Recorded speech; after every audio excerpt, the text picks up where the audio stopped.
Hi, Homestead parents and guardians. This is our parent orientation presentation from our behavioral emotional support team at Homestead High School. I am Dean Nguyen, Dean of Students with last names A through L. And on that picture there is my co-dean, Dean Maria Trejo, with last names M through Z. Our department commitments is to go through anti-racist practices through progressive discipline, using restorative justice practices to create a safe school environment using trauma-informed lenses. Usually these are discipline-based. However, we want to make sure that we sort of make students understand that we are not just for discipline. We are here for students to grow. We're here for students to, if they ever need help in any sort of situation, we are customer service based. So to think of it in that sort of lens, we are here to help parents, we're here to help students and teachers. Our focus on academics, attendance, and attitude. For academics, we are here for technology support. So when students need Chromebooks or tech needs, assistance with school supplies, student monitoring and check-ins. When student parents and teachers need a bridge for liaison support, that is why we're here. And student planners, anything a student needs when it comes to their academics, please make sure, don't hesitate to ask us. And to support us, we have part of our team, Nancy Navarro. She's our senior clerical assistant. If students need any resources or interventions, she's one of the integral parts for our behavioral emotional support team, because she is in the front office. Students have easy access to her. Her email is right here, and so is her office number. We also have Louise Garces. She is our student conduct liaison. Students will frequently see Louise on campus and around campus during brunch, lunch, as if students need resources or interventions. Here's her email and her office phone number.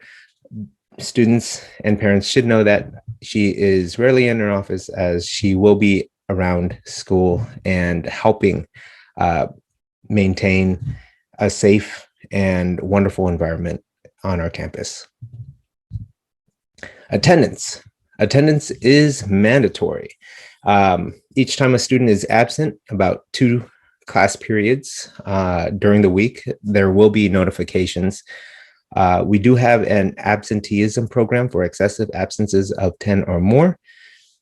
That goes through our district policies that we want to make sure that we maintain.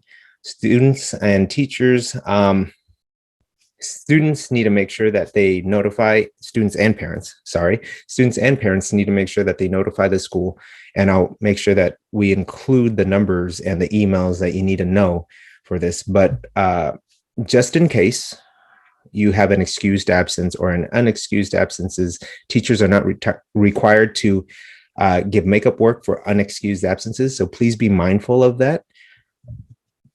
So Ms. Rita Figueroa is our attendance technician. So if you have anything or any questions about attendance, she's the person to ask. Here's her email and her office phone number. However, if you need to make specific attendance requests, so here, if you have an ill student or need to clear an attendance, a full day's absence is that number that you call 408-522-2513. If it's a partial day's absence, you would call the bottom number for 408-522-2515.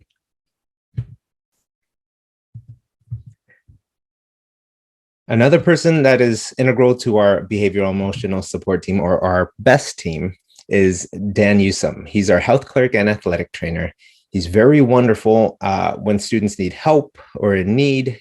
His office is in our main office in our GSS building. Students do have access to that door. If you have school questions regarding illness or sports injury, he's the one to call. If your student is coming in with any medical needs within their file, you have already been contacted. However, if you feel like you have not been contacted yet, please do not hesitate to send him an email, or send him a phone call. Last but not least, Ms. Sarah Lloyd, she's our school-based therapist. The school-based mental health service, including social, emotional, and student support, is available during distance learning. However, as we're going into our regular school sort of schedule, students may be referred to services by any staff member, their peers, or parents. She is also in the main office, so please make sure that you know who she is, just in case something were to come about and you may need services. Please understand that services are there, not just for when you need it, but to preemptively, for instance. And again, that social support team, we are very, very, very broad in nature, but we are here to make sure that we are the best team to help students learn on campus. So here's her email and office number if you need it. We also have a student safety report that is anonymous online on our school website. So all you have to do is make sure you click on that rainbow Mustang. So this is to help students and give them the ability to self-advocate for themselves and other students. They can report on anything, and it goes directly to us. It is 100% anonymous. Ability to report safety concerns at any time, any day. It goes straight to our emails and through our phones, remote access to deans, just in case you can't find us on campus for any reason. So the process goes, once the SSR is submitted by a student, it is reviewed by us, and then we initiate a fact-finding stage. Sometimes it takes a little bit of time. And then we interview the incident participants, and then we have to consider all options to repair that harm. So again, when students make a report, this is the easiest way for students to make a report, as one, they don't have to find us, and two, it is anonymous because this doesn't go to anybody else but the deans. Academic integrity.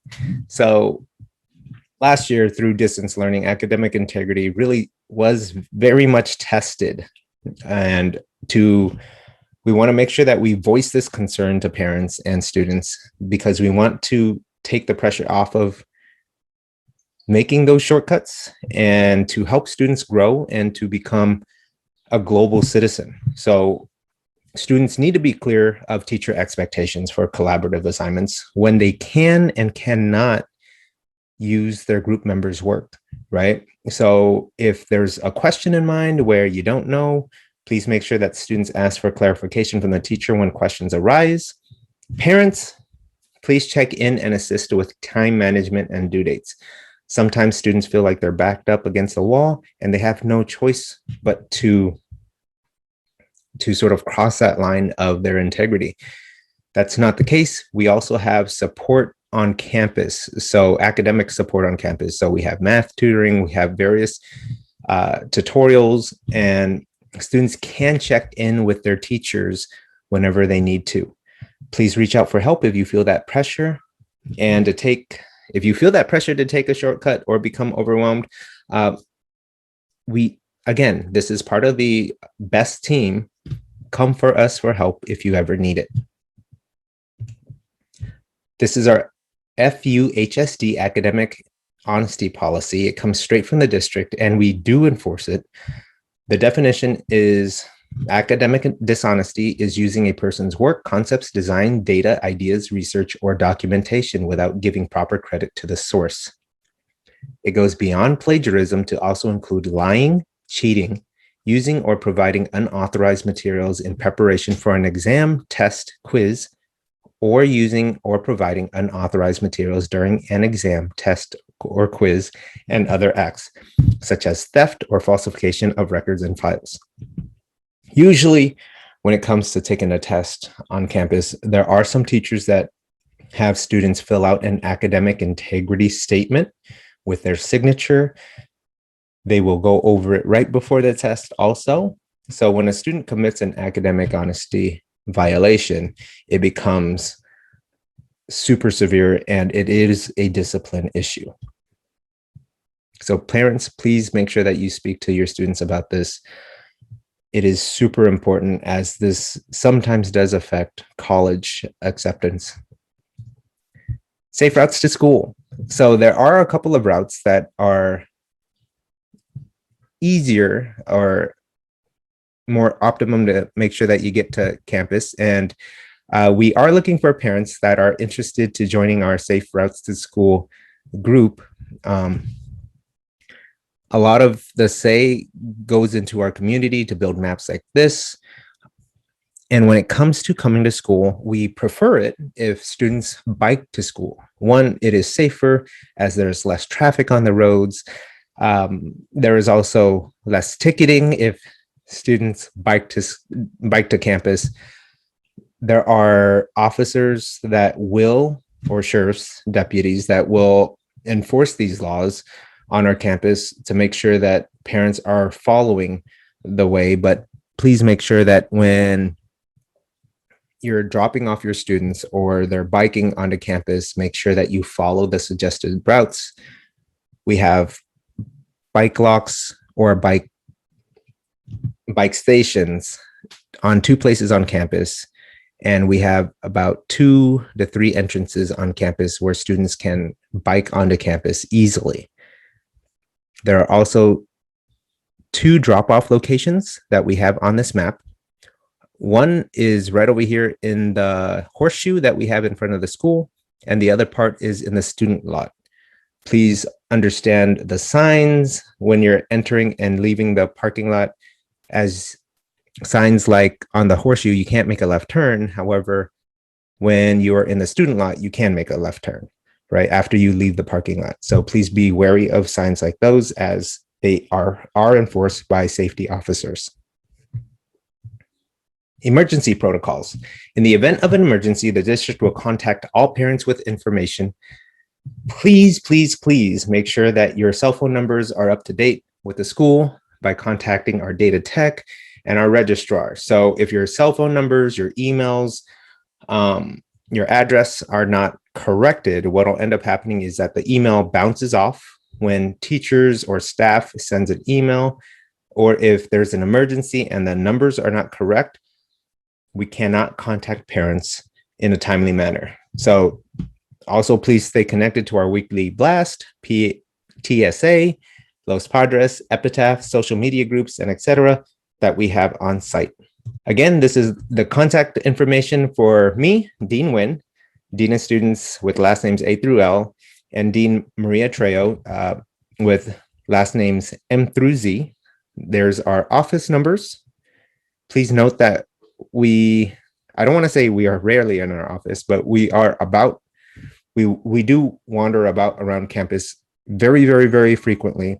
So we also include our cell phones for your convenience, and our calendar, just in case that you have to book an appointment with us or your students, and our emails right here. I am bilingual. I do speak Vietnamese and English, and Dean Trejo also speaks English and Spanish. I hope that you have a wonderful year, and please do not hesitate to ask us for help if you ever need anything or just to talk. Bye.